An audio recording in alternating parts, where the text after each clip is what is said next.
Let me test it, test it. No? No, I don't want to know.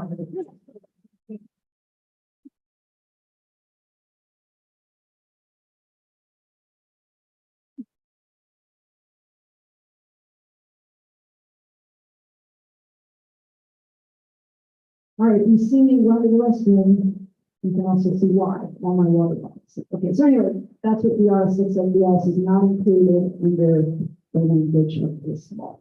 All right. Next is going to be education, which is a minefield. We've had a lot of questions as it relates to K-12. Sue, our absolutely fantastic, calm, experienced, educational K-12 interpreter is going to lead that discussion. Be nice to her people. Be nice to her.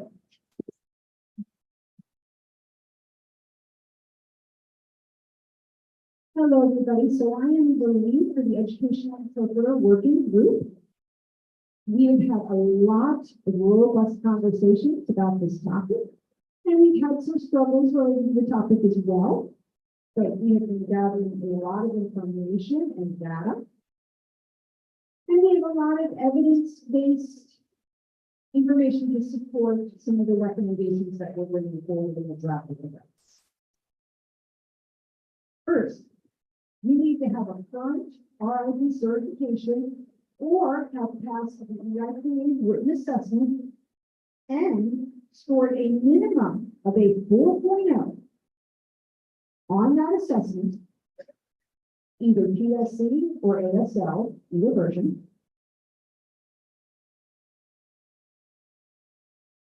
And we like the interpreter to have the appropriate, be it ASL or PSC test, appropriately matched to the grade level or age assignment.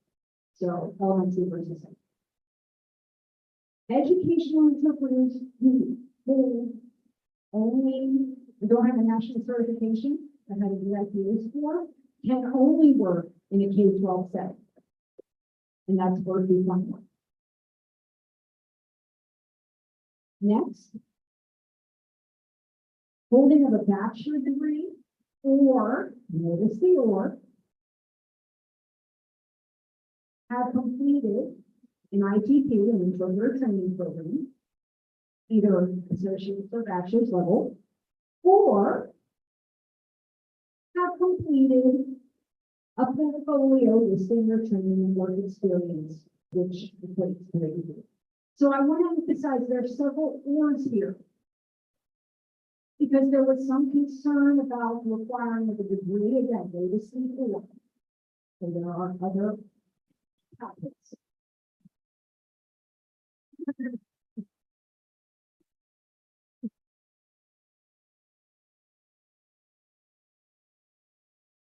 Okay, for a licensed educational interpreter who specializes in the K-12 setting, they must earn 20 continuing education units biannually. In those 20 hours, 4 hours of which have to be PPO, hour of profession, deaf culture, and or candidates who do not hold a minimum 4.0 score or don't satisfy the other requirements have to apply for what we're calling the provisional license. Candidates with a provisional license will have up to 3 years. I'll just add that over. Let's stay there. This is my fault. I'm the one who dragged it. I'm the one who typed up the PowerPoint. I just realized I missed the sentence.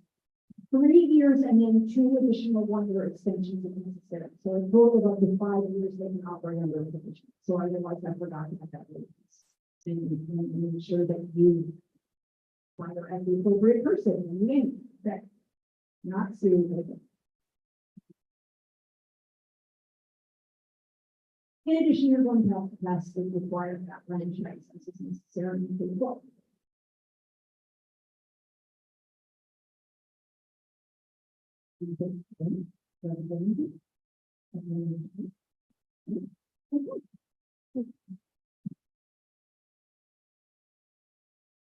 Again, these are draft regulations only.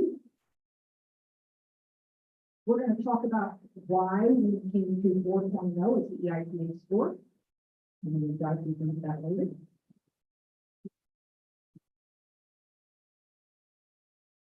All right, for our medical working group.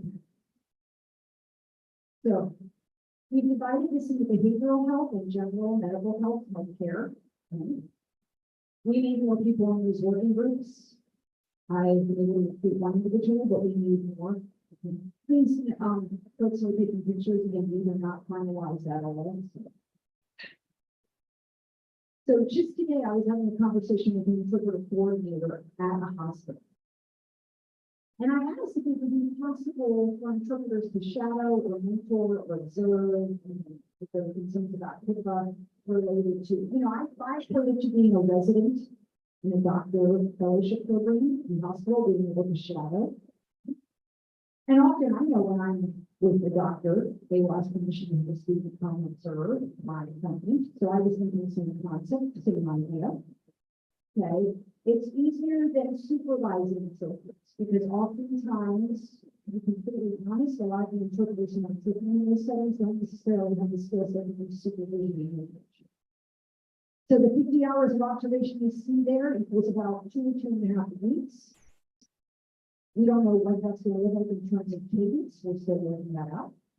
Also, passing a medical interpreting knowledge test, which we haven't determined yet. There are several out there. I'm going to give the names of them at the moment. Give me a second.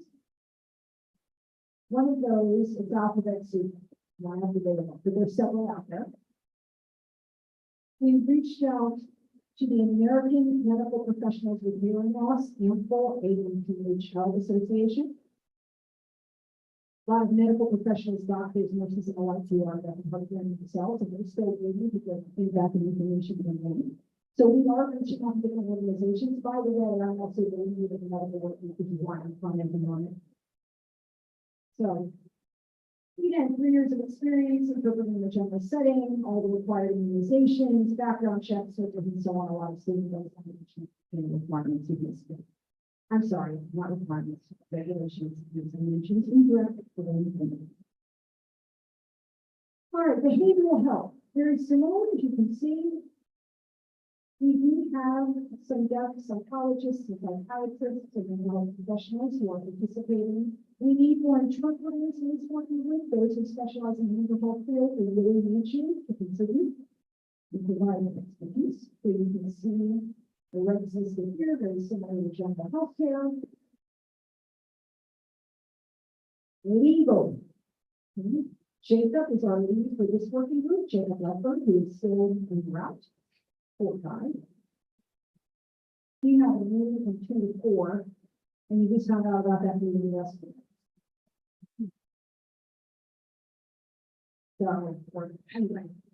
So again, 50 hours of observation in a meeting setting, that typically is easier to do than medical because it's easier to get in a situation where you can observe the shadow.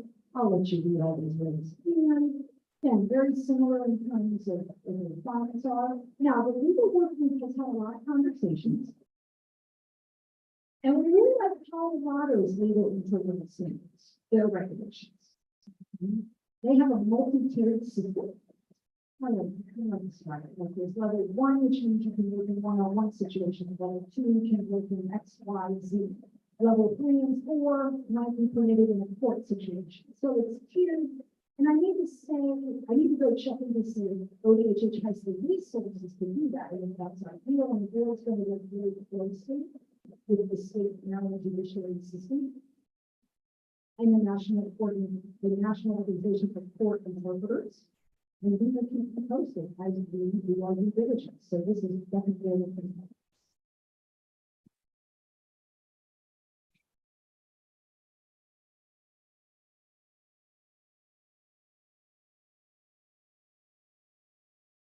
All right. Additional considerations. We mentioned before emergency situations. The law is clear that in the event of an emergency, access is paramount. Getting an interpreter there is paramount until any of you can give them the license qualified. Now we figure out how long is that interim period, like an hour, an hour a day. And what is the definition of emergency situation? Natural disaster, a building collapse, a bridge collapse. It could be a lot of different things. So I'm still defining all those things. And temporary, if you're coming in from out of state to work, a lot of interpreters do that for conferences, that would be interpreters alike. That would be covered by provisional, and we'll talk more about later. The third bullet point, this is a huge issue, and we've seen this happen. I was previously involved with the Quality Assurance Committee in Minnesota, the QA, which fought to pass educational and interpreter certification requirements in the state of Minnesota. And there were newspaper articles and all kinds of things where one interpreter couldn't pass the necessary testing. And without going into the weeds, essentially what happened was the school district changed their position title from interpreter to paraprofessional. So that was the legal. Even Sue, what's your title? Learning support specialist. There you go. Sue, who is an educational interpreter, is called a learning support specialist, according to her district. So we are very aware of that nuance, and we're going to have to make sure that it's explicitly clear that that's going to happen. We don't know how. Hopefully, we'll have a meeting in 1 or 2 weeks, but we're aware. Other special situations, for example, trilingual interpreters who know Spanish and English, or deaf interpreters who are interpreting from ASL into Russian or Mexican Sign Language. Those are also mentioned. Another thing that has come up repeatedly, those folks who have been working for many years are well-seasoned interpreters. We've already mentioned the fact that there's been options for those individuals. Reciprocity, crossing state lines. Right now, we do not have reciprocity. That could change, I'm not sure, but as of right now, that's not something that we're actively pursuing. And finally, interpreting in a voluntary capacity. We're going to talk about that later. If you are a volunteer, for example, in a religious setting or a festival, and you are not doing volunteer for your time, you can be waived, but you have to understand there can be no form of payment whatsoever. So these are special considerations that we need to be attending to. All right. How's our access team going? Checking in with the access team. All right, I'm going to take a quick switch.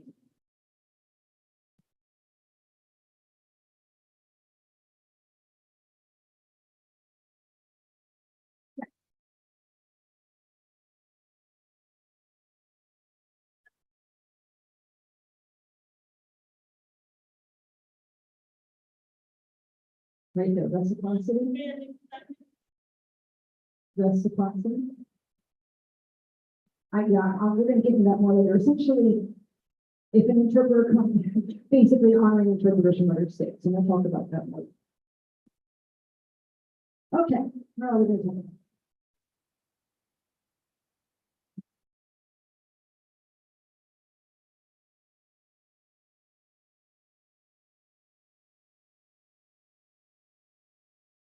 Thank you so much.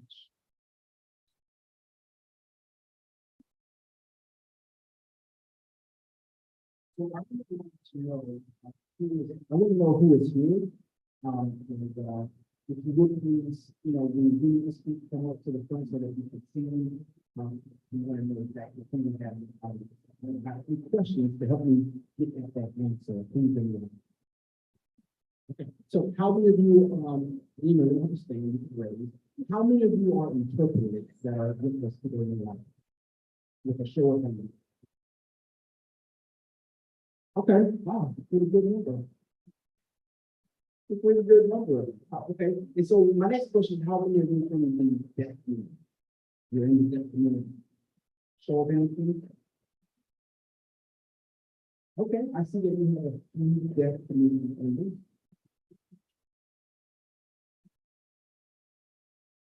Okay, and the next question we have is how many organizational leaders here? Do you have a few leaders of organizations? Okay.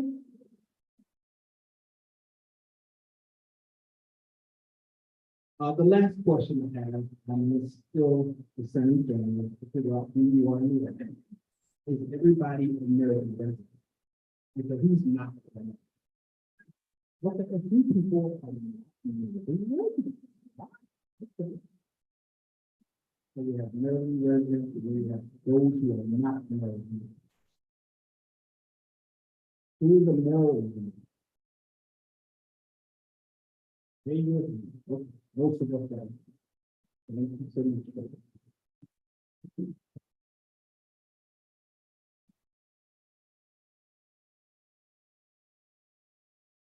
I'm good. Okay, there is something. Okay.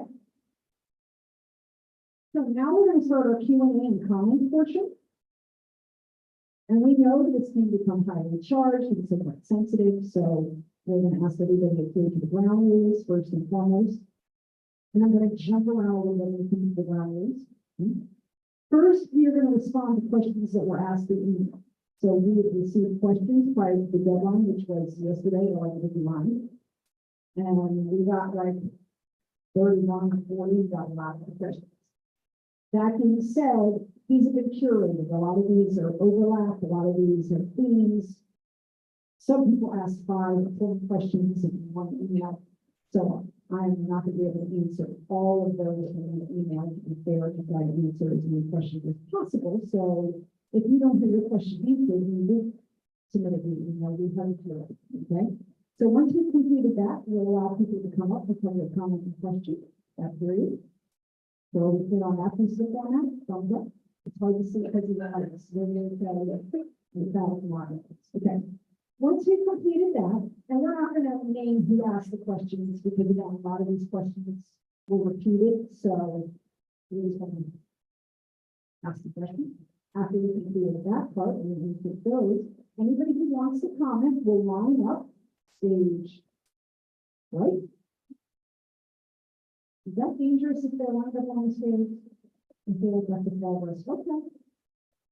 I would fall, but anyway, so we'll line up on the stairs. When you are called, please come down, find the white line, adjust yourself accordingly. So far, there's nothing comparable. Identify yourself, one person at a time, of course. When that individual is commenting, please wait for the board to respond. Please use one language at a time. We are not going to synchrone, so you can use spoken English or ASL. And we have interpreters that can whatever language preference you have. We have Paul, very hardworking interpreters this evening, so we're going to try to keep them in as fair as possible. You have 2 minutes. Not 2 minutes and 1 second, not 2 minutes and 2 seconds. Okay. Our big bad timekeeper is Miss Kate Green over here on the front. We're going to really yes, okay. Please be respectful, 2 minutes each. You know, I know people have a lot to say, but please adhere to this time. And as we just described, we're going to prioritize the submissions we receive via email first. And when we run out of time, don't be concerned if you haven't had your question addressed. We have the ODHH website up there, ODHH.gov. So you can consider it additional questions. Again, please remember that this is a voluntary award. All of you have full-time jobs, families, and other commitments, so do not necessarily expect a response right away. Okay. And hopefully many of the questions will be answered. Is everybody put on the ground rules? Can you get a thumbs up? Yes. Okay. And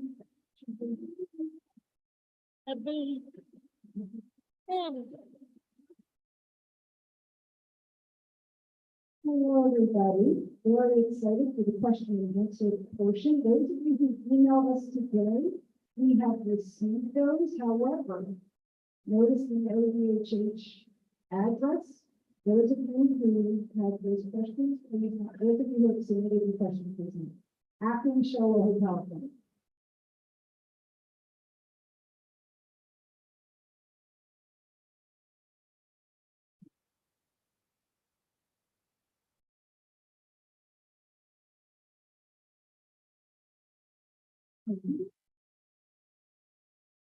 Okay, what I did was, like I said, we curated the questions. We put them on slides. And in addition to that, in italics is the answer, or it's on the next slide, depending on the answer to the question. And of course, I will read each question. Okay. And again, there was no order. This is just random. No introduction. This is already been answered. One of the most popular questions we received was, when can we start applying? The timeline was adjusted. However, that does not adjust the start date of the law going into effect on January 1st, 2025. That date cannot change. That is by the statute. So the application process has been adjusted to September 16th. So again, if you have time, you might want to start getting the paperwork together. I know you don't necessarily know what you need in the paperwork, but you can maybe get your certification paperwork and that documentation in order so that it's ready.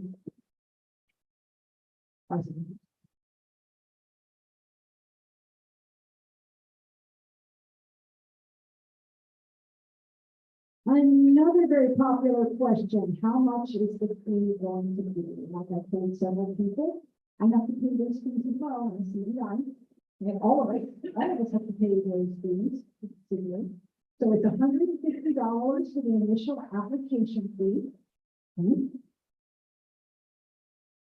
Moving forward, the annual renewal fee, you will have to renew on an annual basis. And this is the same as, you know, cosmetologists, massage therapists, doctors, everybody. Okay, lots of different provisions, a lot of different professions have to do this application fee. That renewal fee will be a little bit less. And we're also going to consider the folks who are provisional and or students who are still in a mentoring or shadowing capacity. That is also in the language of the law. So we are very price conscious and we're aware of that. But for sure, the initial fee is going to be $150. So have you check our credit card ready on September 16th, or Apple Pay or whatever.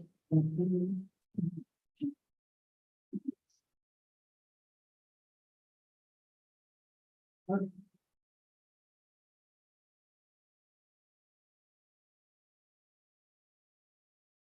And I actually did get one email from an individual who said, this is just a money-making machine or group or operation. Yeah, let me just say, I wish, no. And I understand the anger, the fear, the trepidation, the resentment of having to pay. I understand that. All of the money generated is not going to the board, certainly. It's actually going to be going for a variety of purposes. And Carrie just spoke to that. We're going to go into a little more detail later. As was mentioned in the law, we're going to have programs to support, mentor, and foster the growth of the interpreting community, specifically BIPOC interpreters, to get certified, because in order to get licensed, you have to be certified. The funds will be going to that effect. Okay. The state council will be responsible for the fiduciary responsibility of those funds, as well as ADHH and Usher as a director. ODHH will be hiring 4 more additional staff to help the operations of the licensure. Look at the very management, state, and etc. So the funds will go to pay for those staff as well. Now, that's also part of my in terms of what the funds will need. Next, number one question across the board, really one of the 2 top questions. What certifications will be accepted? As I mentioned, RIE, EDI, MED, and now we are looking at what we can accept CSC, CICT, and some of those old sunsetted certifications that are no longer given out.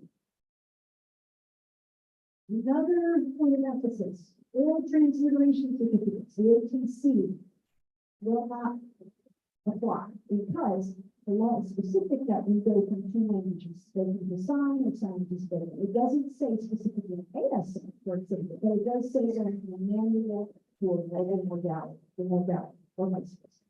Okay, so that could be another type of sign language, or Mexican sign language, for example, but it has to go from the sign language to the spoken language. And then we go to the EIDA score or from the board. We might as well take that education. Now, so one person did reach out to me and said, we want to clarify, is it K-12 specifically? We do need to look at the wording because a lot of schools serve birth in 21. So that was actually a good point. So we will look into that and make sure that language reflects both intent of one, still technically under a K-12 setting. The post-secondary transition, we're going to have to figure all of that out. Or rather, Sue, in the educational work, is going to have to figure all of that out. And she said, "Leave her."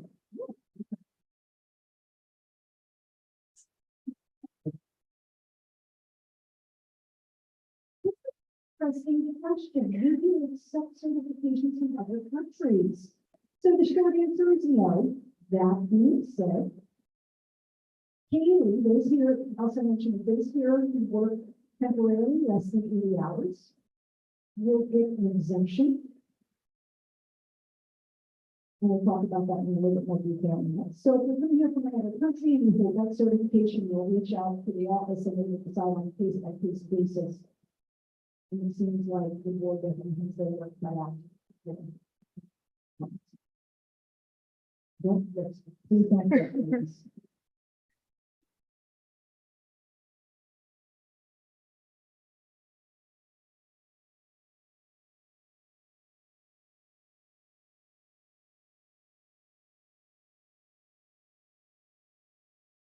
And we've already spoken about exposure in Virginia or Illinois, and you come here for a week and you work less than 80 hours.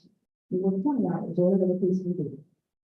That's fine. You have to apply for an exemption, and you have to inform the office within 2 days. So it can be documented in the hours can be available. Is that clear?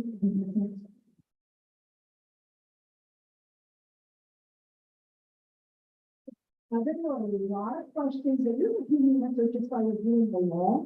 Okay, I will not enjoy reading it, particularly the fine-tooth comb, but the answers, a lot of the answers to all the questions are there. A lot of questions about VRS. VRS does not fall under the auspices of this law. It actually speaks to that specifically, and so those will look at VRS one for that. However, if you are a part-time interpreter in another capacity other than VRS, like in the community, that you will have to apply for this. But not through those. Now, VRI, a little bit different than VRS. Okay. If you're working from home for whatever reason, you need to apply. If it's through an agency, the agency has to wait. Then I think we spoke to that earlier, with the agency and business district, we spoke to that. Okay, this is one of the longer emails that I received. I'll let you read this.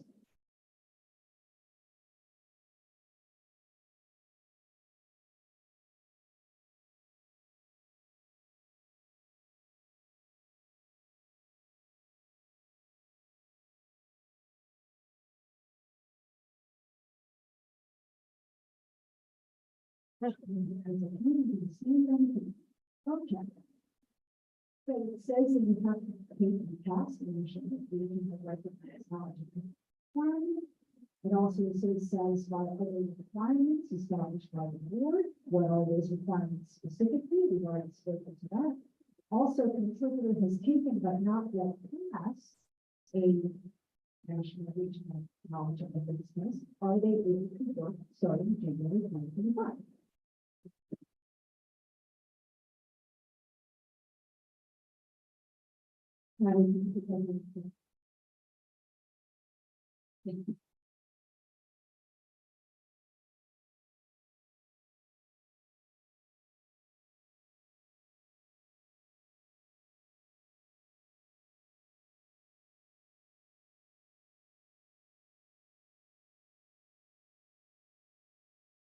All right. So again, we did not write the law. It's important to keep in mind. We are charged with following the language of the law. And the law is extremely explicit in this point. The interpreter has to have passed. And if they have not yet passed, then they're waiting for the results for the RID. That is responsibility for RID for the concerns to them. We know our, for example, has gone through a lot of struggle and change with getting testing results out in a timely manner. I have been waiting, I have experienced that myself. And this is something that the board is very conscious of as we make our decisions. However, there are other requirements, like for example, observation hours. And we spoke this earlier, we've reached out to a lot of different organizations, RIE, the National Association of Criminal Educators, and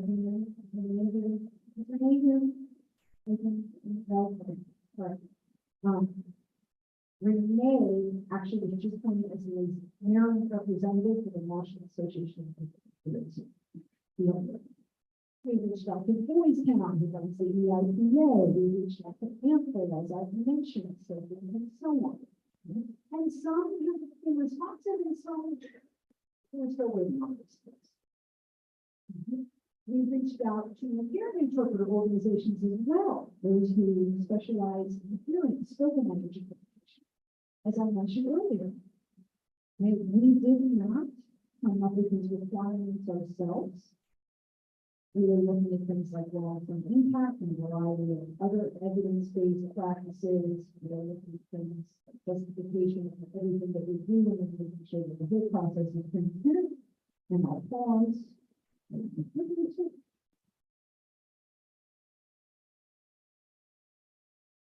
No matter what we decide, it's not going to satisfy everybody. Our goal is quality for our resident constituents.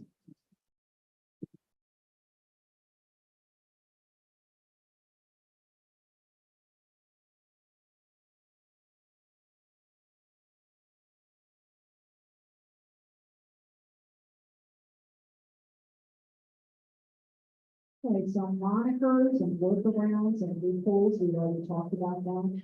Okay, just like students title doesn't reflect the role. We are working with the, keep on one the same Minnesota, that Maryland State Department of Education. And we are having conversations with them. We have to work with the local educational associations, the LEAs as well. Having those conversations.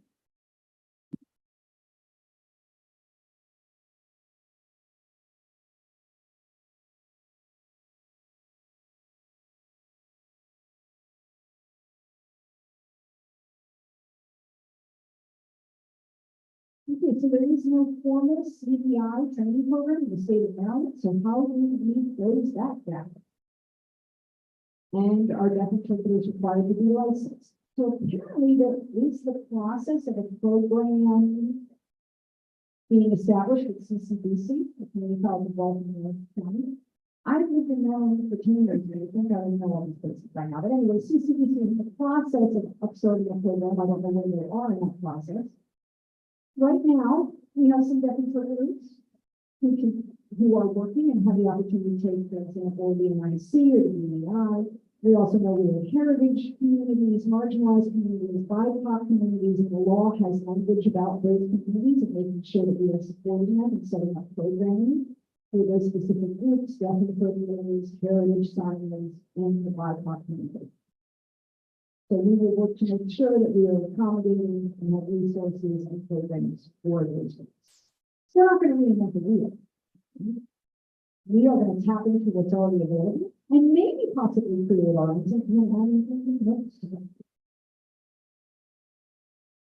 All right, this one is important. See the last sentence here? Okay. There are many deaf people who are concerned because they work as what's called a communication facilitator. This is different than a DI. Okay. Also, co-navigators who used to be called SSPs and are now known as co-navigators. This law also is a concern for them. So we are hoping to start our deaf blind work group very soon. Let's look at that representative and get supporting momentum on that and provide some clarification on those different professions.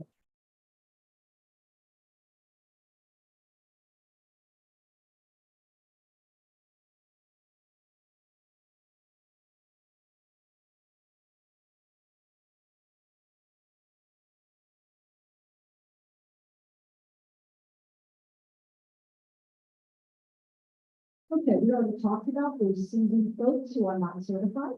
right? Those people who've been working for 20 or 30 years, or that are not yet certified. There will be the provisional as well as alternatives for them. This law is not intended to be punitive. Okay?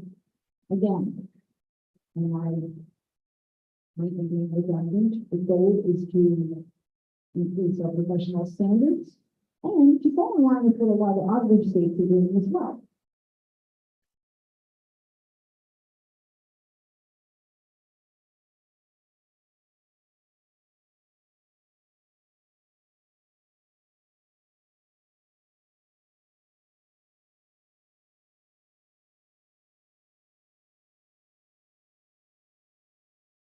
Okay, so school systems typically, their staff interpreter positions are not on par with agency rates or fields.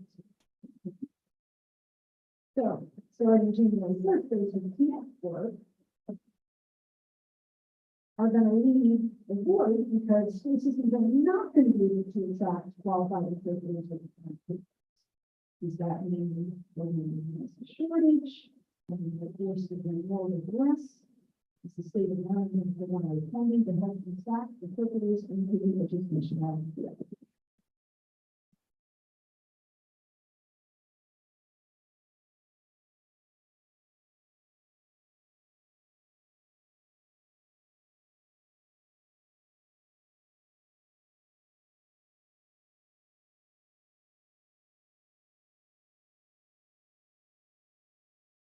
Very valid and very real concern. Every state that I reached out to who struggled with educational certification or licensure experienced the same exact concerns. I mentioned in Minnesota, we went from 6 to 300 certified interpreters. And as I mentioned before, I was part of the quality assurance committee. I went to a conference, and there was maybe 9 or 10 students from the local IPPs there. They came to our meeting to essentially object to the requirement of the law, requiring certification for educational. Now, community interpreters are not required to be certified in Minnesota, only educational interpreters, which is the opposite of Minnesota. Anyway, one student raised their hand and said, how can we practice our skills? And I looked at them and said, please don't practice your skills with children. I mean, I grew up in the education system utilizing interpreters from 2 until however old. And I understand the concern, but at the same time, okay, we have to find and strike a healthy balance, okay? And Minnesota is a very successful model. Now, the years it took, I want to say it was maybe 3 to get from 6 to 300. And this is going to be close to forever, so I might be wrong on that, but it was not a very long period of time. Now, the state of Minnesota also developed a very strong mentoring program with the school districts who were able to see reimbursement from the state. They provided those mentors with working interpreters, so that possibility exists. We need to look into the staffing requirements, the funding requirements, so forth and so on, if we wanted to see something like that up in the state of Maryland. Similarly to teachers and administrators, they have to get licensed to continue working in the school system, and schools are already struggling with shortages across the board when it comes to teachers. I mean, I have 4 deaf children, and I see the struggle their schools have with finding qualified licensed teachers. So there's a lot of possibilities with related to provisionals and things like that, but this is not just something that applies to the prisoners. It's a general across the educational system. So I have faith that it will work based on what we've seen other states do successfully.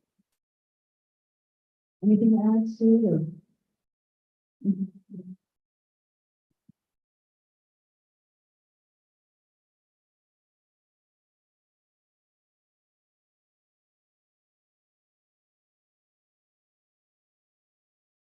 Okay, there was a question on clarification. CF, communication facilitator, and CN, code navigator. Those are 2 totally different things.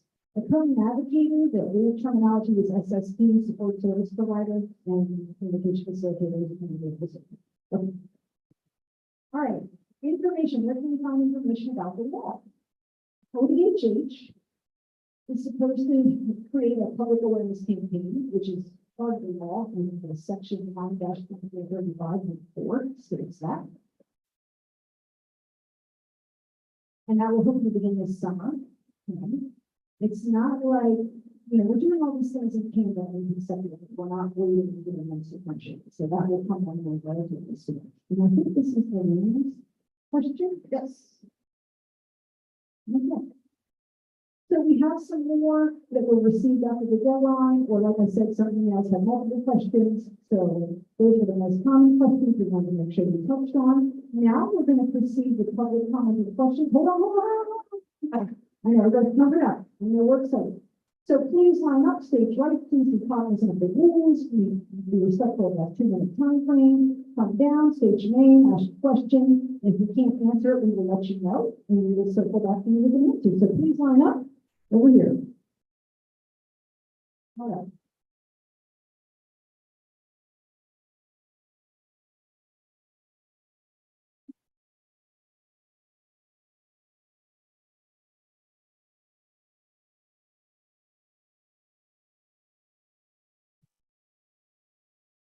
Sometimes people are going to be wrestling each other to get to the final line. I see 15 minutes. All right. Okay.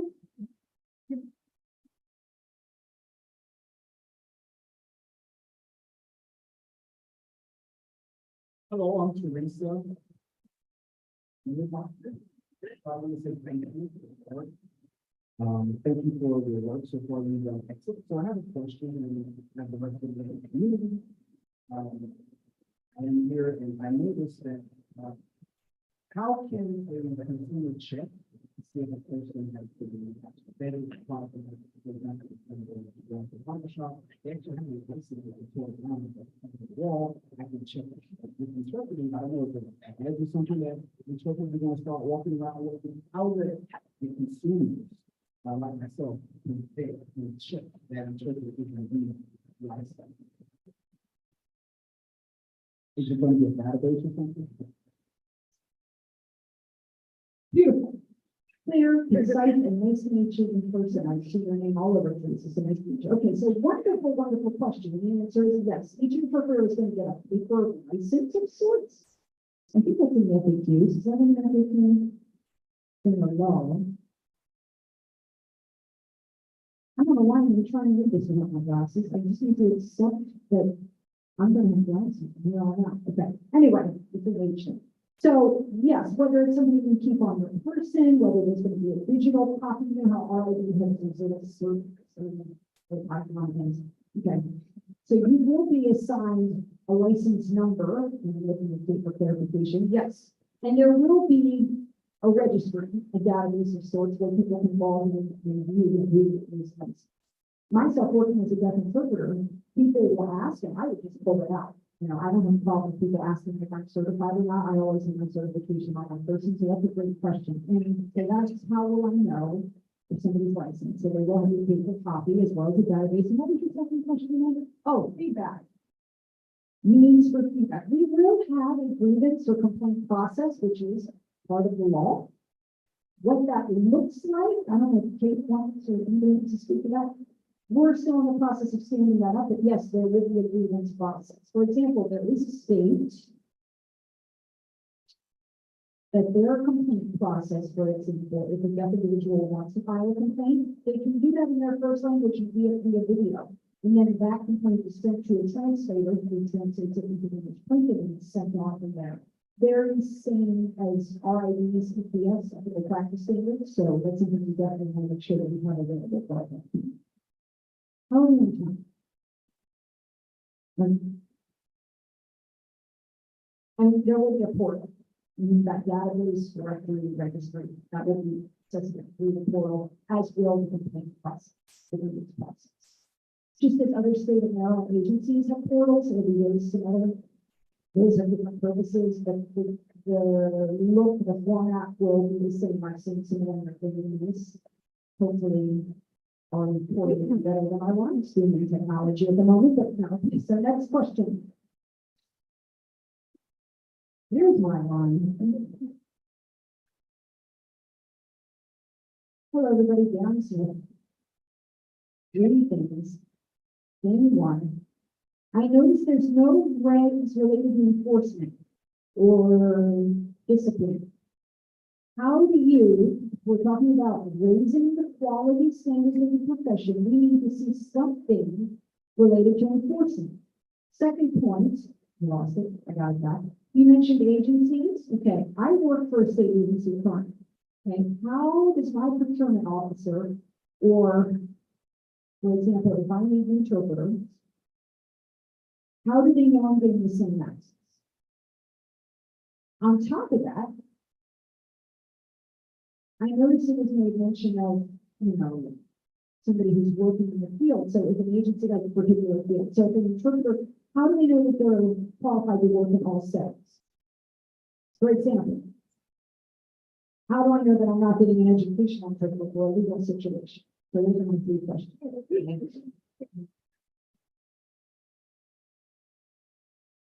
I think you convinced me to set up a new rule, so thank you, Darren. One question at a time, because that was three questions, and now I'm trying to remember all of them. So the first one was, help me real quick. Okay.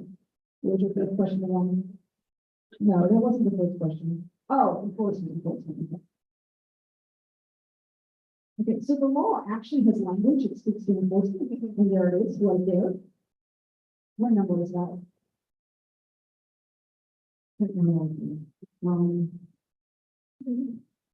It's on page 24, that's not helping me. Okay, so what's important is in the law, and it's available on the website, page 24. So, it does speak to there being some type of punitive damages, like a fine. Again, that doesn't mean that we're gonna pocket that money, some people just think that, this is, shouldn't, but there will be a specific system in place, and that will be operated by the staff at ODHH. The board will approve the process, however, ODHH will handle all administrative aspects of this, and I'm correct in that. When we found it, remember, it was 9-2434. So, section 9-2434. And ODHH will take care of all the administrative processes, and that will then go to the board for approval, right? And all the paperwork as it is, grievances, and the AG's office will be in the office. Does that answer that question? And what was the second question? Let me see what was it? About the procurement officer, how will the procurement officer know, like, for example, who works for a state agency, if they need to learn. You know what the question is? So my procurement officer,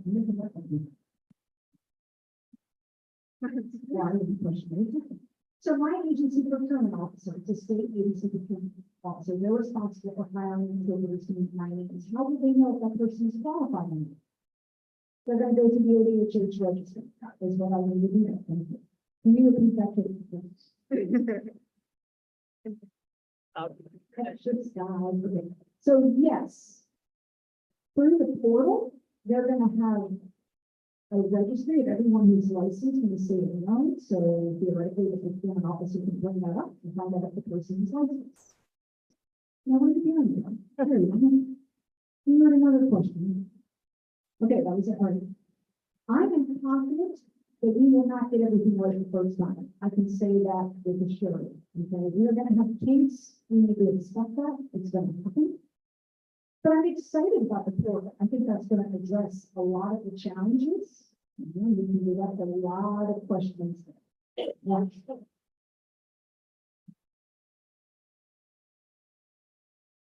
Hello, everybody. First of all, I want to say thank you to the board. Much. One second. We're going to see the licensure. Hi, so my name is Brenda.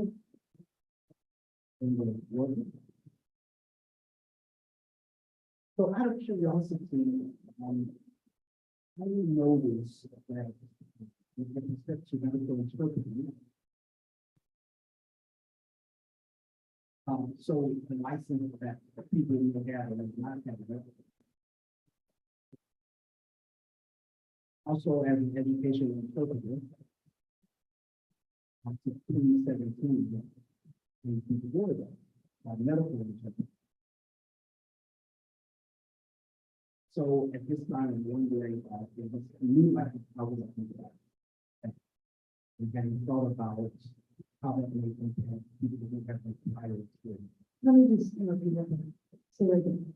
So you're asking if you want to work as a medical interpreter, what that would look like in the licensure? Okay, great.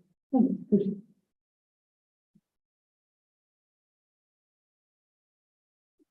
Okay, so once you're licensed, you will work generally.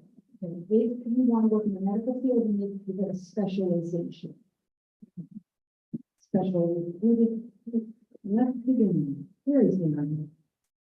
Aaron? Yeah. Okay, anyway.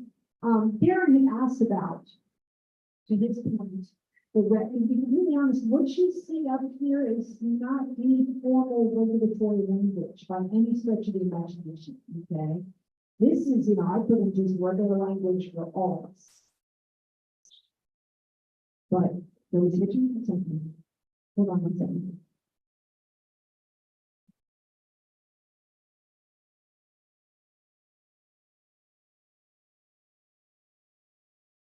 What you see here again is not formal legal use by any stretch. But who wants to read that, right? So I put it in this general language. It's not pretty, I can show it to you, but it's not pretty. When I put it, when the regs are drafted, it will be put in the legal standard regulatory language, but this is not that. This is simply written. So now to go back to your question. Those who want to work in a medical setting will have to meet the requirements for that specialization. We haven't finalized those requirements yet. So are you in RN? Perfect. So then by all means, please join our working group. We need your feedback. We need your input.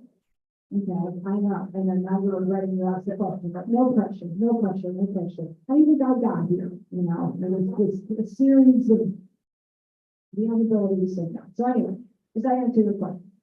Okay. Next, come on then. Hold on.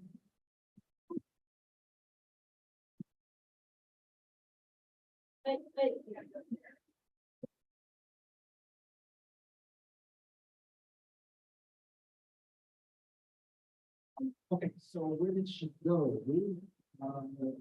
Where did she, okay, there you are. Thank you so much for your question, Brenda. I want to add additional clarification on that.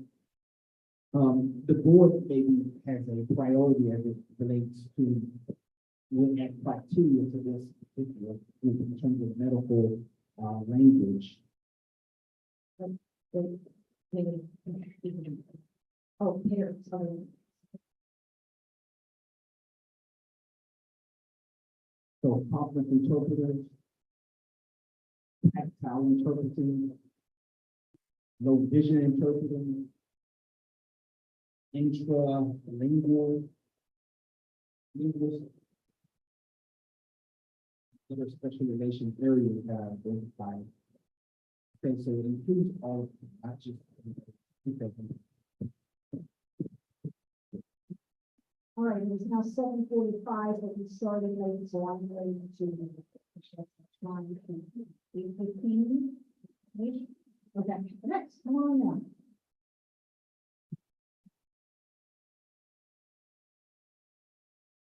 Hello, everybody. I'm Sarah Yates. I have a question and comment respectively. My question is, do the regs hold agencies legally accountable for who they are? And then make sure this is the old time. Okay.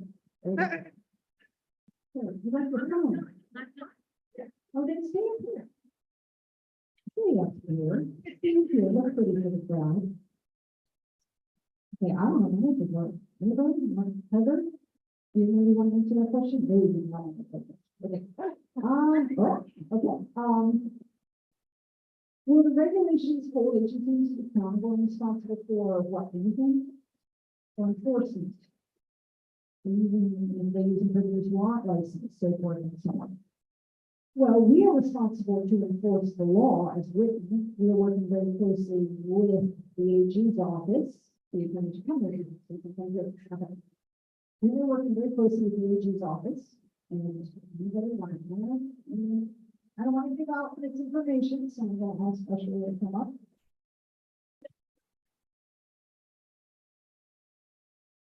The law states that we are held, we are responsible for holding folks accountable, so we will be following that, and therefore the agency will be accountable. The board is responsible to ensure that we are following through as well. Kate wants to add.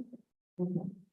So, all right, so she said compliance officer. So essentially, a compliance officer is going to be one of the staff that we're going to be bringing on board is going to be responsible for oversight in that piece of it. So again, per statute.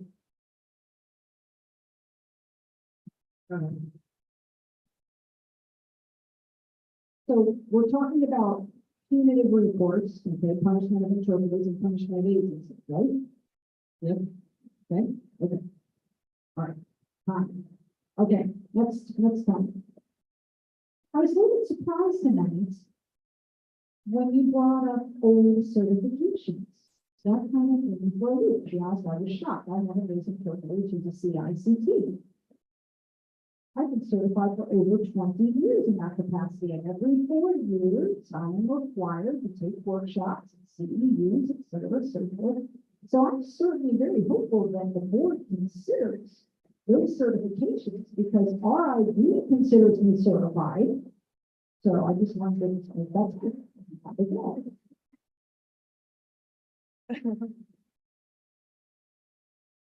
I'll wait till Sarah's in. Yes, 2 minutes on the nose. Good job.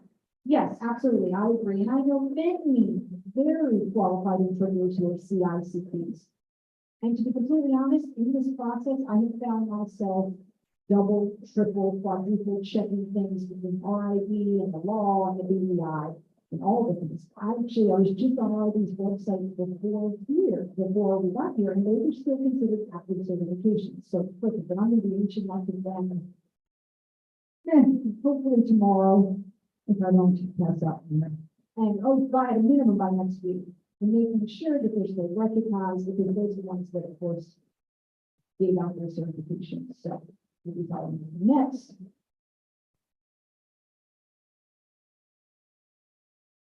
Hi, my name is Tony Millen. I have a BEI certification. So I know it's a state.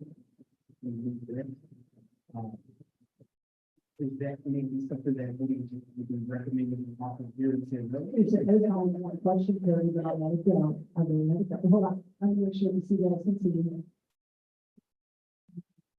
I'm so bad. Okay. We're trying to limit to one question, but I'm going to let this go. Well, my second question.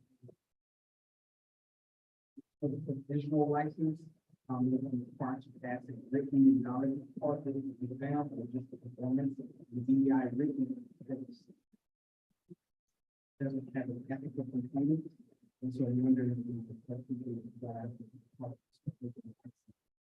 when you pass the DEI written, they don't qualify as it doesn't have an ethical component. And that is a fantastic and a fair question. First of all, the question about whether we're going to provide testing, no, we get that a lot, and we've gotten it a lot in the last week. And unfortunately, we're not a testing agency, a testing association. This is us.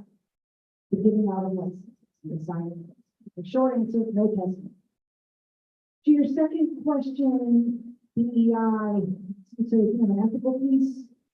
I think it says in the regs knowledge and or. So if you pass the knowledge portion, or knowledge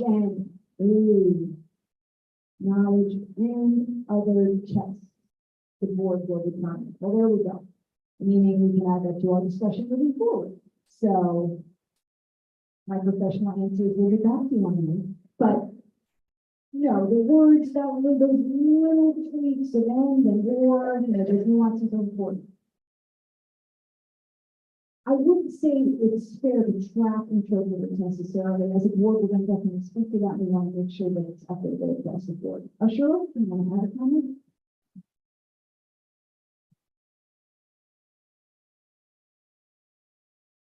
One of my pieces of homework for today is to look into the DEI and how we can possibly bring that to the state of the And actually had a conversation with Illinois about that today. We know that this is new and we are quote unquote late to the game in terms of having some type of licensure for interpreters. However, they did mention the funding component and interpreters paying for licensure. We need that funding to be able to operate and to grow this department. That's why we're going to have a skeleton crew, 3 or 4 staff working on it. We're going to bring on board a compliance officer, a deputy director, an assistant, somebody who's going to be in charge of outreach, an outreach coordinator, so to speak.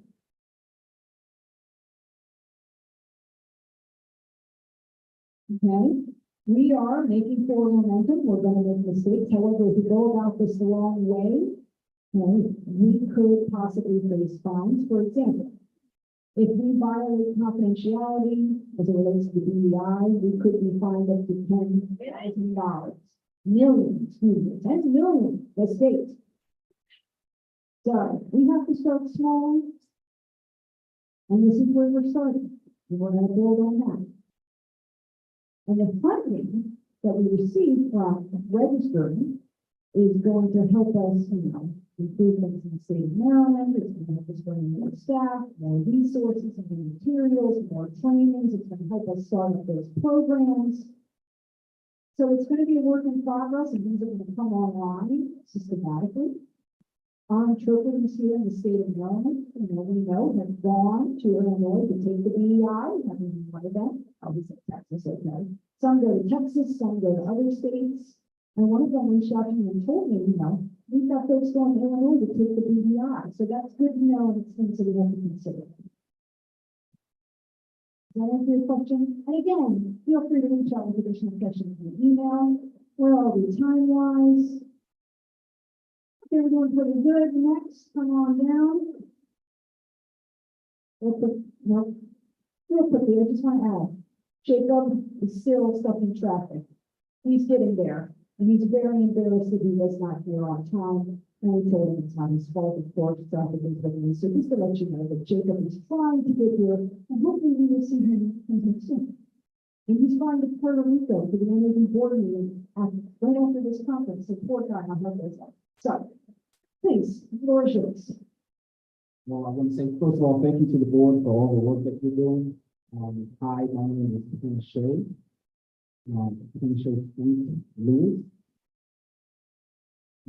So my question is, it might have been answered, but I'm not quite sure regarding to the additional licensing.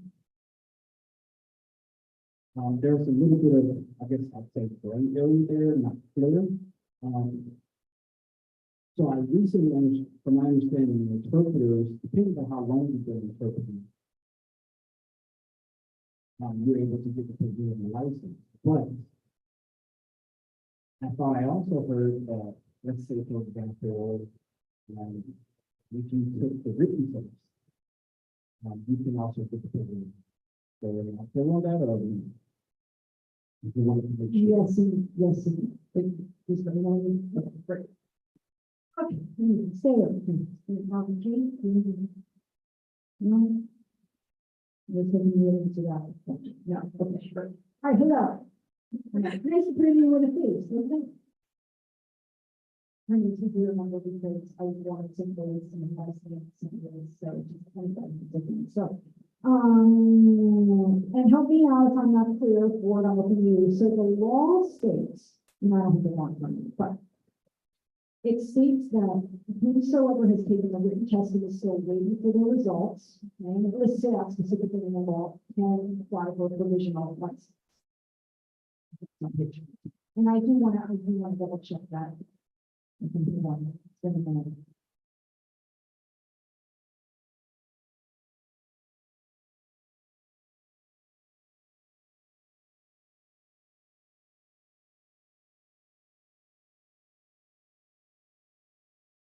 Payout.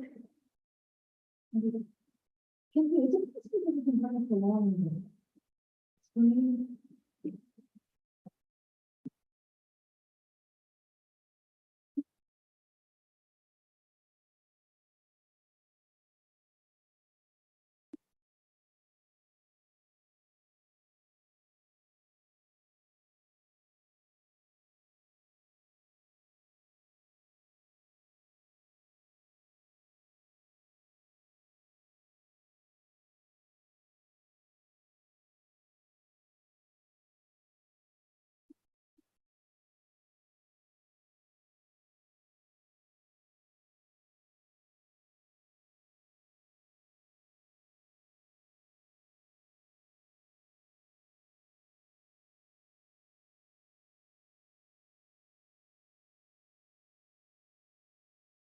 All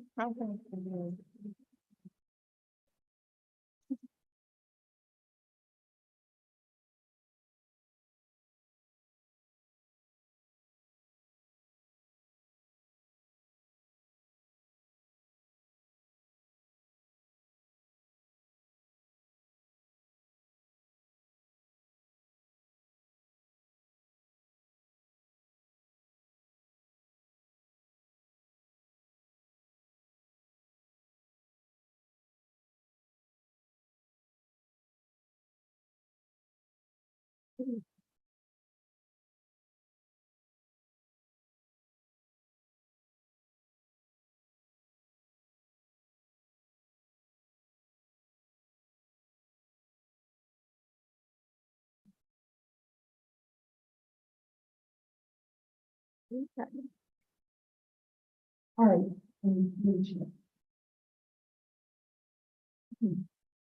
I promise we will get back to you. We need to read that a little bit more carefully. I was trying to think through it while we were working on the text, but I don't want to take too much time. Please hold me accountable for that, I promise. I just don't want to take too much time. And, yeah, they can. We're going to go ahead and do the questions for the sake of time. If you can pull up the wall, that would be great. Next.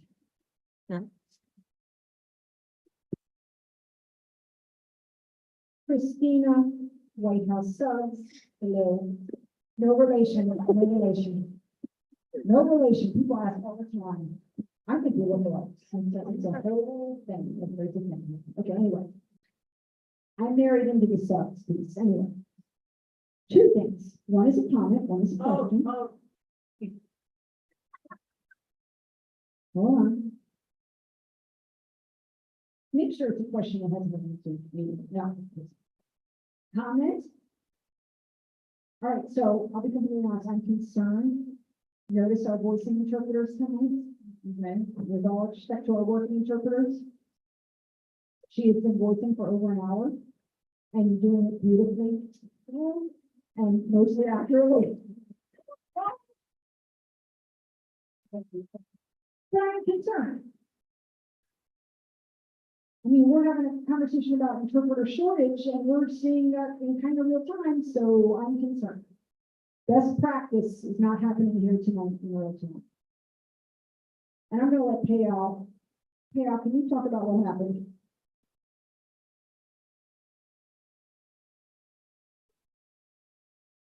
I was Payal again, okay. So, we are responsible for logistics as it relates to money. That includes accessibility, cards, interpreters, reserving the space.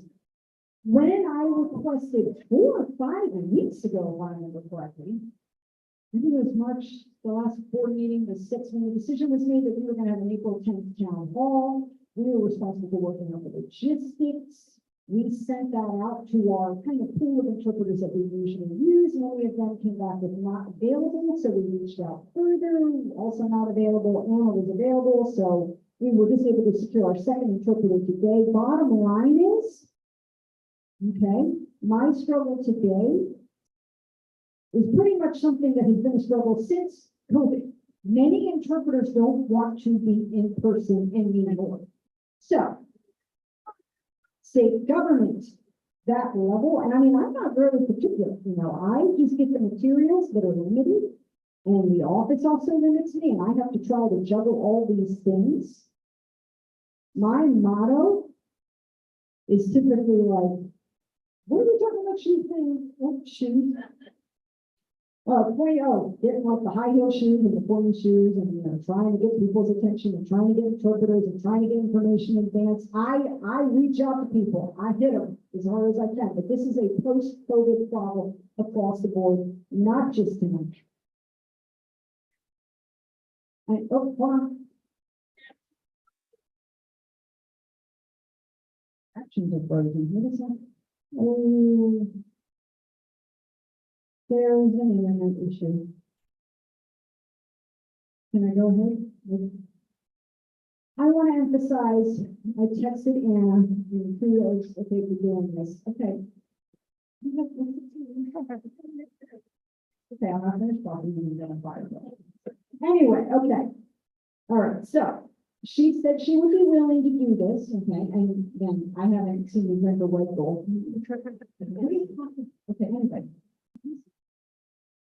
So anyway, Payal did try very, very hard, and Sean was willing to come on board the last minute, and we're so, so grateful. Unfortunately, for Anna, she knows me well, and therefore I asked her to voice for me. So I guess I'm the bad guy in this situation too. And I told her she needed a break to let me know, but yes, I'm happy you brought that up, Christina, no question. We also believe that many interpreters didn't want to work tonight for the reasons that Payal mentioned and also fear. This is kind of a fishbowl. And they also want to participate in this meeting, and that's why I think a lot of them wanted to be here to be a live stream too, because they wanted to listen and not necessarily be working. I think it's really important for us to recognize what's happening. The logistics behind making all this possible. A lot of you are not familiar with a lot of the comments on how it has an impact. And so I think that's important for me to say on Slack and Friday. So I do see notes that's happening. It is taxing. The interpreters are having to interpret certain comments. And in other interpreters who have been very familiar with the space has that knowledge already. And so that's something that needs to be acknowledged here in this room. So I'm not going to let the black and brown interpreters' reputation be the thing because they might not necessarily have the institutional knowledge of the other interpreter has.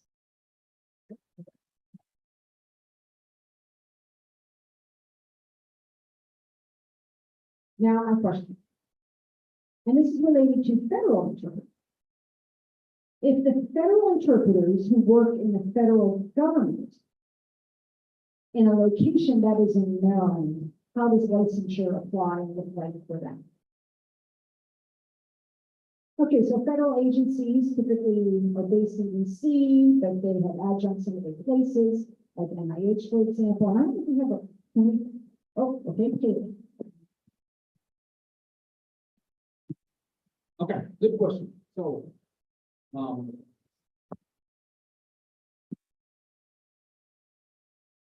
so if you interpret for a federal agency, a contractor, or in the federal space,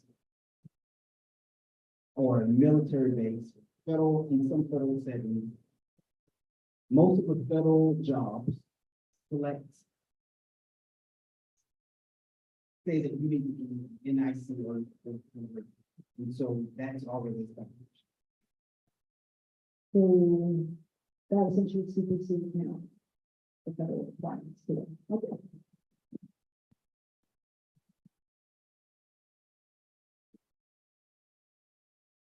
Which means do they need license or can I defer to Heather on this?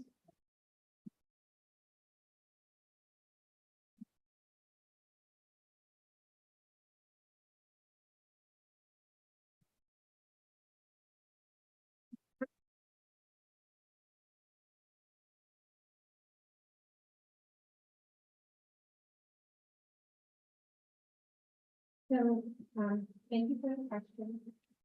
I've had a preliminary opportunity to look into it, and it appears that different federal settings may supersede Maryland requirements, and we'll have to verify for others. For example, the federal courts are very specific, and the federal court requirements will apply to any interpreters by certain settings. But I appreciate the opportunity to verify the various different federal laws.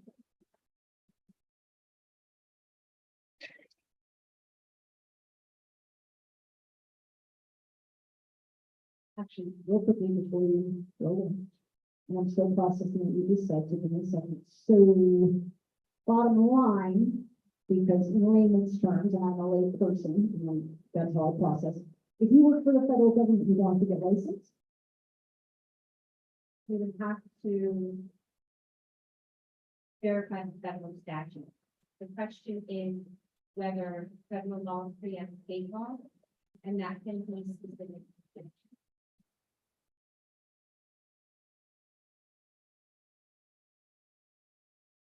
Thank you.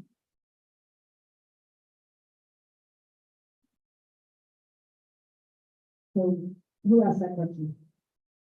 So Christina will get back to you. Yes, come on down.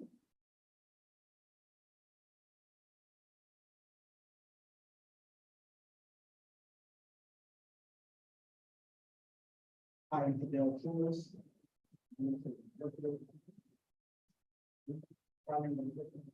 Thank you for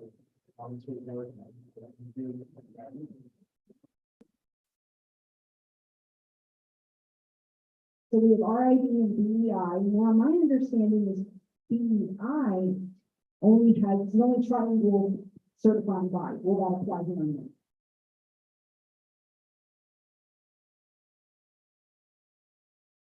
Thank you for that great question. And feel free to help me out, members of the board. Yes, the law does emphasize the need for other language interpretation and what that means. I mean, well, really, yeah. The law itself says Maryland Sign Language Act. Am I right about that? Ooh, you can terminology there.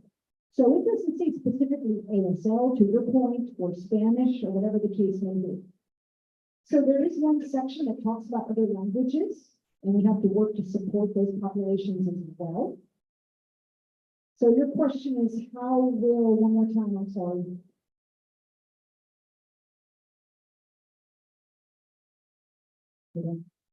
Come out. There's no one.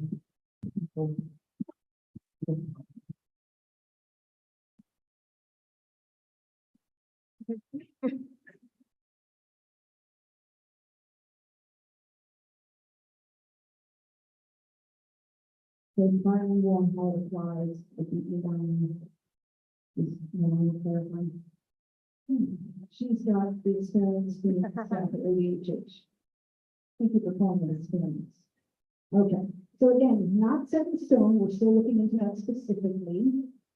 And it says language pairs. So moving from one language to another language. Spoken to sign, and sign to spoken. So I'm assuming, correct me if I'm wrong, sign language interpreters would take in spoken Spanish and translate it in ASL, or English and translate it in LSM.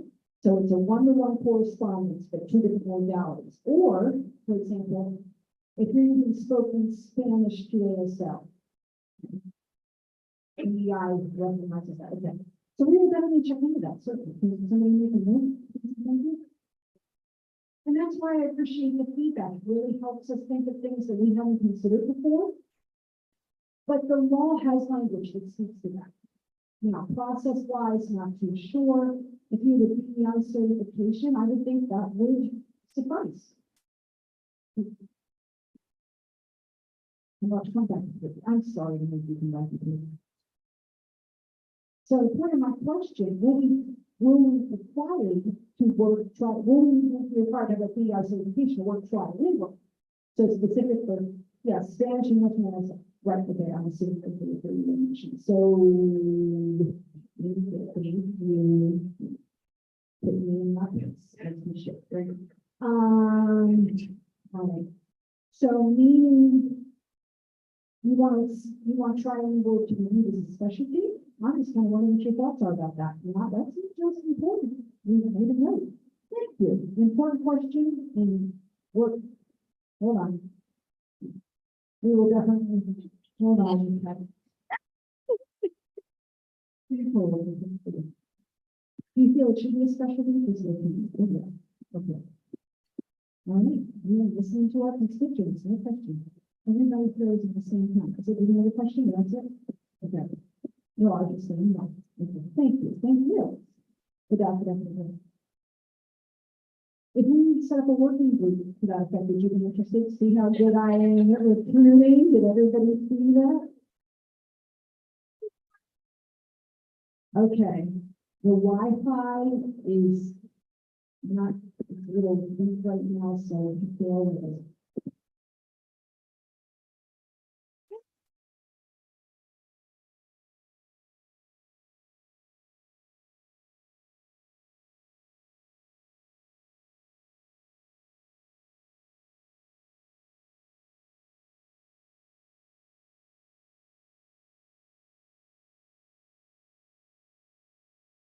Thank you so much.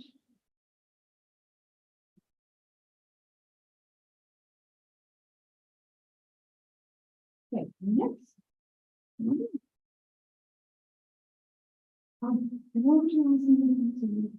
Sorry, one second.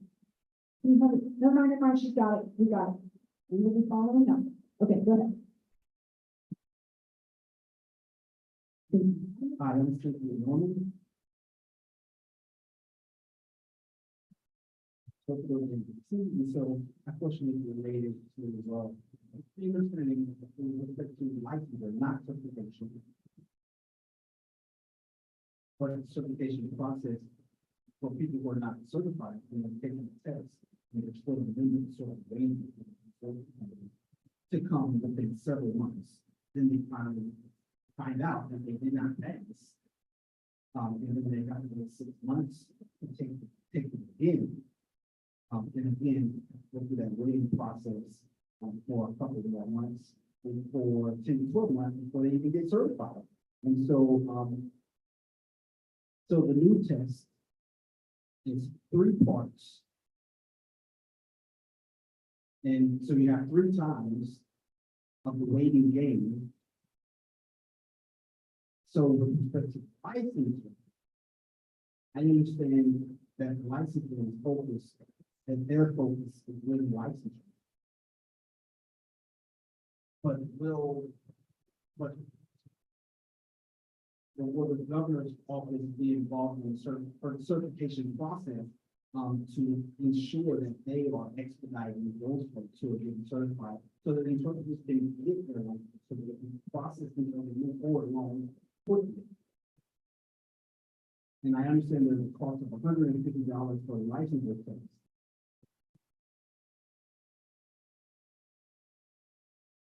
But then you need specialization in addition to that,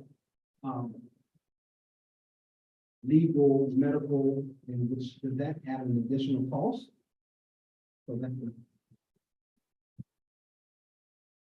I missed the whole question. I couldn't see anything because I was trying to turn my head. Well, could you say it one more time? Just super quick.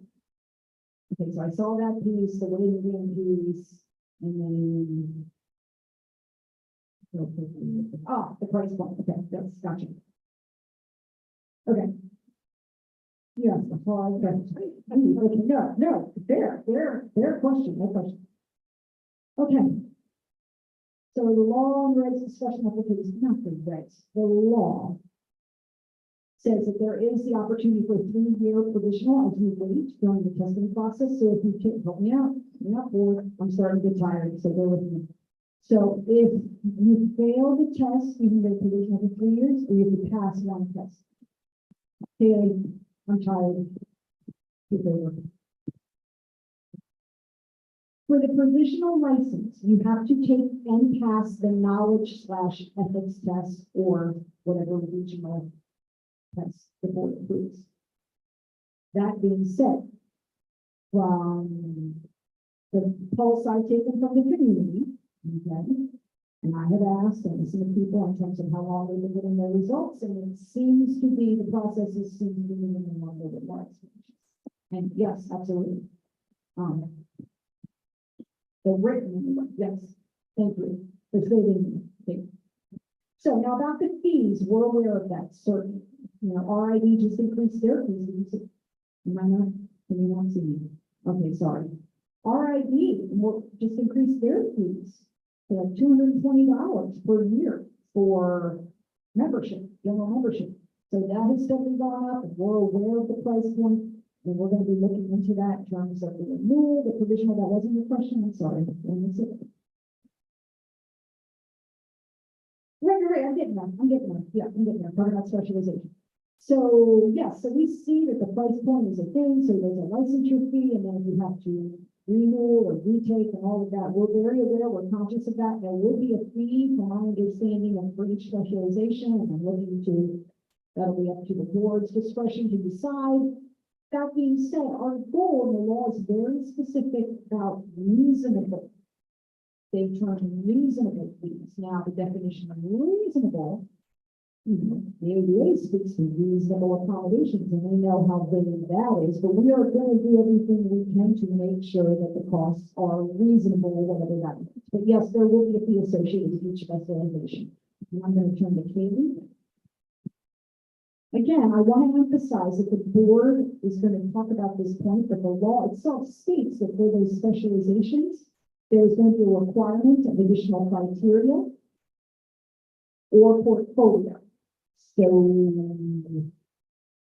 that might be required to take some type of written test or some other requirements that the board will look into and something that we will discuss further and then come to decision on. And the law also specifies and requires focusing on marginalized communities.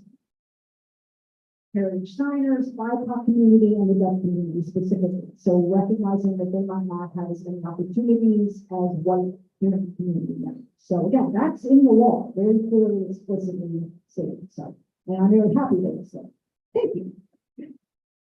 Last, because we are out of time. So Tina, and then you are your last. Okay. My name is Tina Joyner. Quick comment for information purposes. A few years before this bill was signed into law, and I don't remember who it was, someone did some research and said that if we set up our own testing center here in Maryland, the cost would be exorbitant, like hundreds of thousands of millions of dollars. So we felt that it was not worth it for the state to invest in its own testing. So instead of that, that's where we came up with having licensure that utilizes the current testing in place. They say that millions, not millions. Okay, maybe millions. Okay, so there's hundreds of dollars. All right, okay. Expensive, it would be expensive. The point is lots of money, too much money, not feasible to have our own designated state and our own testing. Last but certainly not least, Ms. Sarah Yates, come on back then.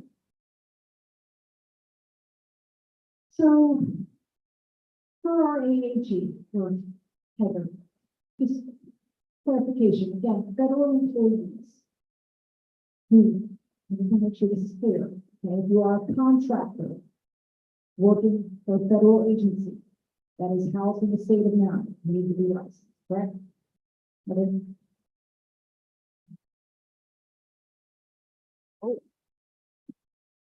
I want to be sure that you get a very concrete, correct answer, because I understand the importance of federal contractors and federal employees.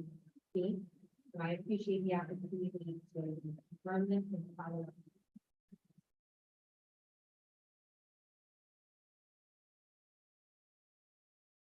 up. Good. Okay, my last comment. I just want to extend my love for all of you on the board, appreciate all of your hard work. That said, I knew that was coming, okay? The advertising, the public dissemination has been poor. Okay, I did check Facebook pages several times. I looked at the NBA website, there was nothing there. I looked at PCRD's website, there was nothing posted there. I would really, encourage you to reach out to these organizations and help them spread the word about things like these meetings and events. That's it. Thank you.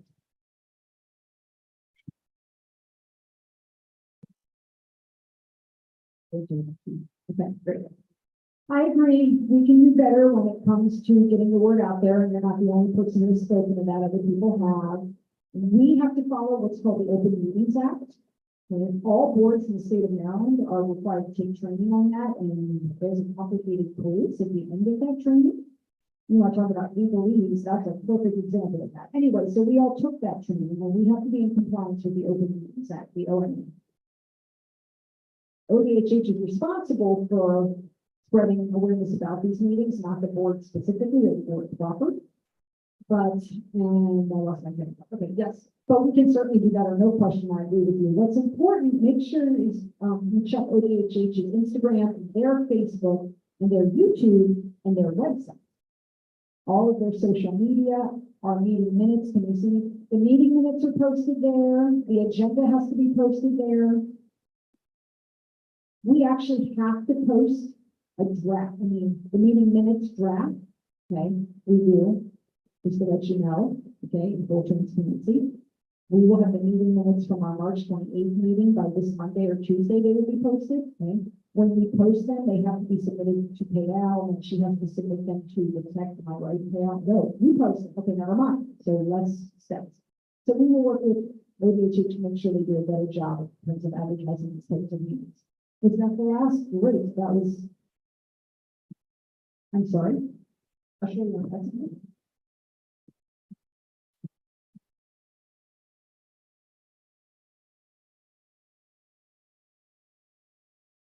I just want to let everybody know that we appreciate you coming tonight. Thank you for being here with us, for really being here, particularly in person.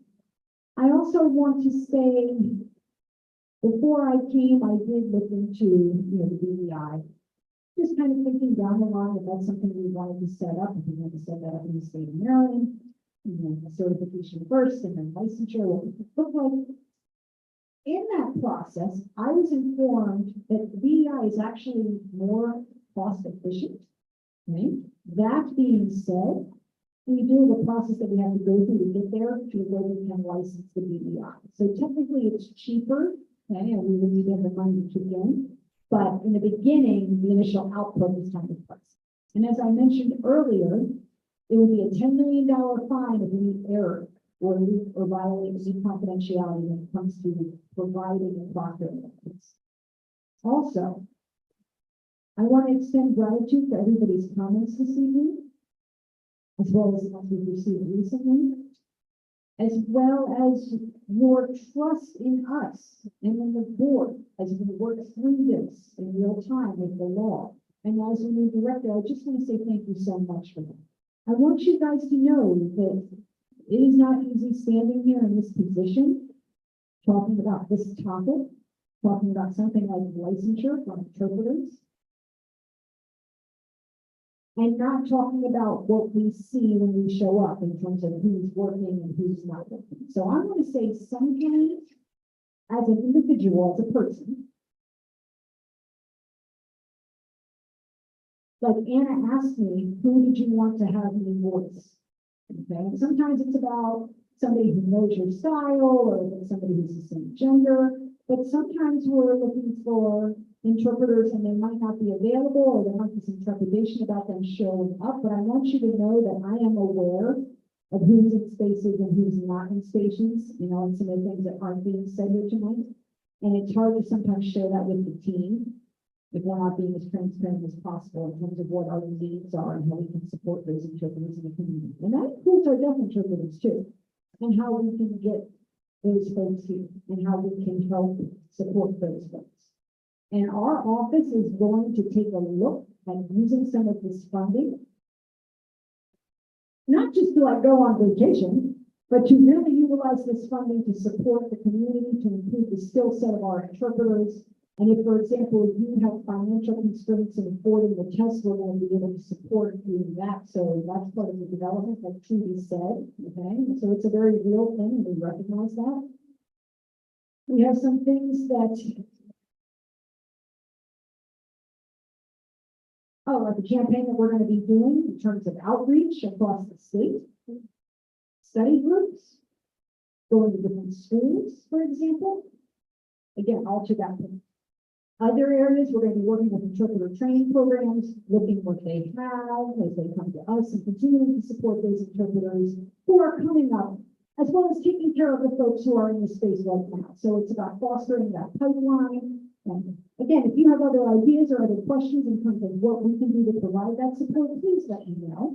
One thing that I want to share recently, okay, that campaign that I've been mentioning across the state, showing how to use the portal. That's going to be part of what we're doing, how to submit your application for it.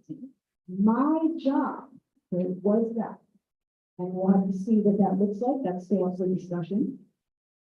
Remember Westmore's motto, no one left behind? That includes our interpreters. That includes everybody. That includes our interpreters. Okay? No one left behind. And as we're doing that, we need to continue to help each other not to forget anyone and not to leave anybody. So I hope that kind of helps us see that we're not individuals in silos. Sometimes we feel alone up here too, trying to explain this information while being strategic at the same time. So it's a conversation that needs to be continued. Please stay connected. Don't give up on this process. We're all in this together. So thank you for being here again this evening. We appreciate it.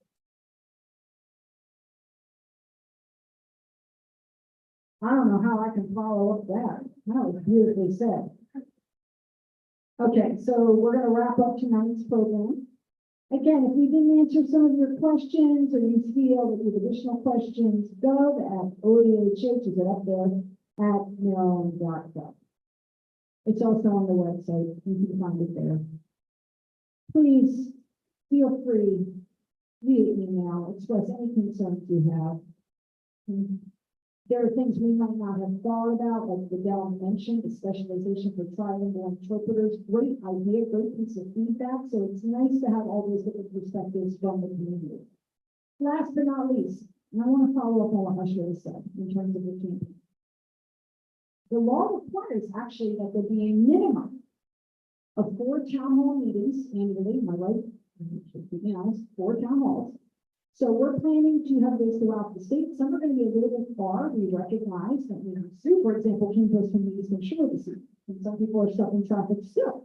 So we're going to try to cover all the regions. I know, you guys are coming from everywhere. So we're going to try to spread things out geographically, not just for the interpreters, but for our deaf community as well. You'd be shocked how many deaf people don't know about this and the importance of this, about the law specifically. So it's important that we spread the word and we reach out to everyone.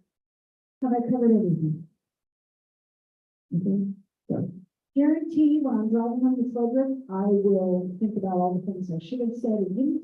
That always happens. So again, many thanks to all of you for being here. Safe travels home. And with that, good night.